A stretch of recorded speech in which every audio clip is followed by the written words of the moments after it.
What's up, guys?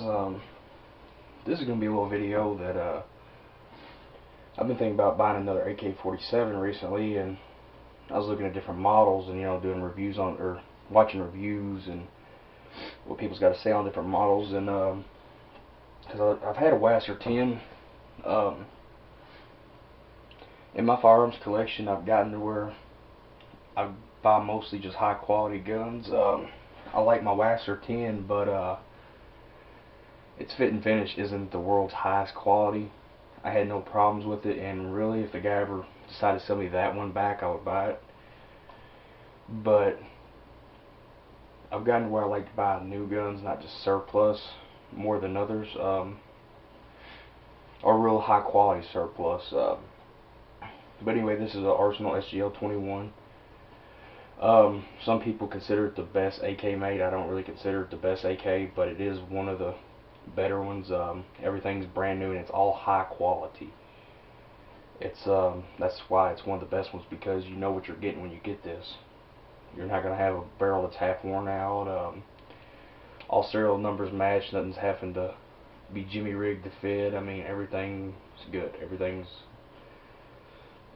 new. But anyway, I'm just gonna go over a couple of the things that you want to look for when you buy an AK-47, or a couple of things to look at.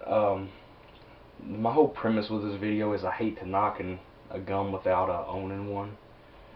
I have heard some bad things about this gun, and I really don't like to chat people's ass by talking about their gun, because they could shoot 100% well, but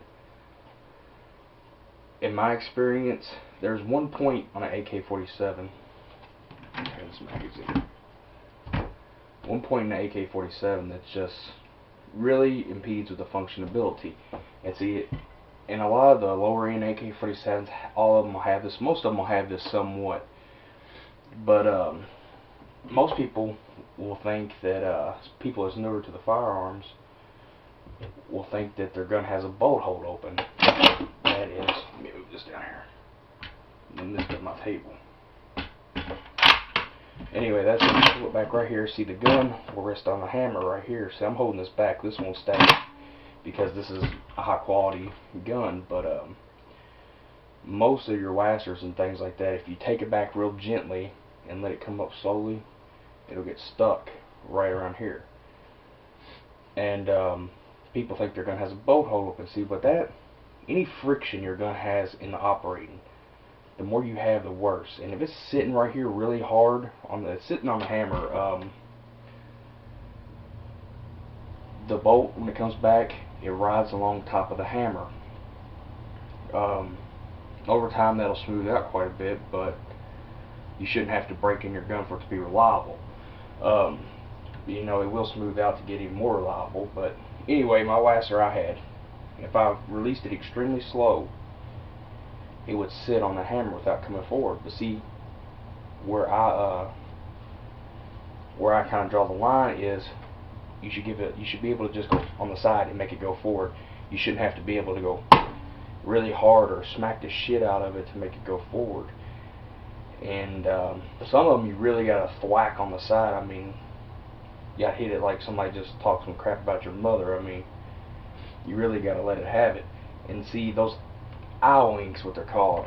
I picked up 3 of them, and each one had a real hard bolt. And like I said, I hate talking about that, but that just turned me off of the gun. I don't know. You want to have one work fine. I've seen them shoot fine. And see, that's the thing that's good about the AK-47 is it can handle about anything. They made this gun to be loose tolerance, so something has to be really bad for it to mess up. And that gun, that's borderline to where I won't buy it. And the gun looks great, it's fit and finish great, it's American. Well, I know at least most of it is. I don't know about the receivers, but anyway, it's American made or American assembled at least. But another thing you hear a lot of crap for, and this is kind of, I don't really, you take it as it is, but magazine wobble. Every single gun's gonna have some amount of wobble. And an AR-15, you can wiggle the magazine around a little bit, because you don't want the magazine to be so tight that you can't get it into. You have to be precise to start a magazine. This one really don't have much, but you know it does wiggle a little bit. Now, where I can see this is this is also a Tapco magazine. If I put like a Chinese in there, it'd probably be a little more wiggly, but it's not going to hurt nothing. Where you come into the problem is when you can move the magazine so much that it won't even go into the feed lips. You know, if you're moving your magazine at an angle like this, you're probably going to have a problem, enough to take the bullet off the feed lips. But like I said, my Wasser 10 I ran Chinese magazines through and never had a problem. You have to research the Wasser 10. That's why they have these dimples in the side. I always like a dimple in my gun, or you know, some kind of indentation. Some of them have blocks right here. That's better. That's really a quality I know that's pretty much standard to the Wasser 10, or it is the Wasser 10 because that's how they brought it up. But I don't think it's in any other AKs. I might be wrong. Another thing you hear is canted sights. Let me take this off here. Another thing you hear about is canted sights.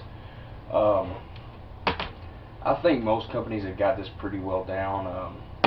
I hear it still is somewhat of a problem, but even with the Wasser 10s, I've probably shot within them and the AMDs probably around 20, 25 at least. That's the ones I can tell you without, since I was a little kid, you know, like the ones that I've actually handled. Now, after seeing them shot, I could probably exaggerate because some of them was probably Mac 90s and everything like that, but I'm not going to do that. But canted sights, that's where either this gas tube or this front sight block is twisted a little bit to make it outline. That's real easy to check. You just put it, you know, down at the floor, kind of line up your sight, look down the both ways, the front to back. You should be able to tell most apart. That's something to check out. But I think that I really don't hear. I will keep in contact with a lot of people that I'm subscribed to and everything like that, and I watch most of their videos, especially when they have something to do with the AK or something I'm interested in. And I really don't see no one ever complaining about canted sights anymore in the last 2 or 3 years. It seems like that was a thing of the past that Wasser had real bad problems with, but now they've noted it was a problem and fixed it, because you really don't hear about it too much anymore. It seems like just one of them stigmas that's kind of painted with the gun, just like how people used to say Glock was a plastic gun. Over time, people learned that, you know what I'm saying, it was polymer instead of plastic. Just seems like one of the things they've corrected quite a bit. I don't really hear about it too much anymore. But anyway, it's just some things I like to look for whenever I'm looking for an AK when I'm shopping. Some of the checkpoints you pick it up and you check it out in the store or whatever. Alright guys, thanks.